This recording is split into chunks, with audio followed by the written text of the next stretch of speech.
Si Daniel ay may 3 girlfriend, si Andrea, si Jillian at si Kat.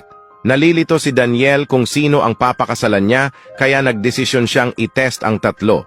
Ang bawat isa ay binigyan niya ng tig 100,000 at kailangan nila ito gastusin ng 1 araw.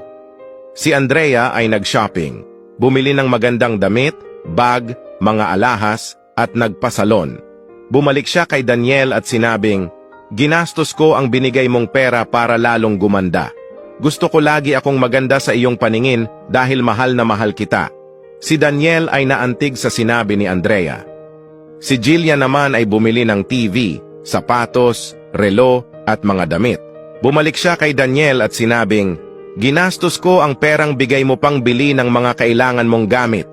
Ayokong pabayaan ka kasi mahal na mahal kita." Si Daniel ay naantig din sa sinabi ni Jillian. Huling dumating si Kath. Ang bigay na pera kay Kath ay ininvest niya sa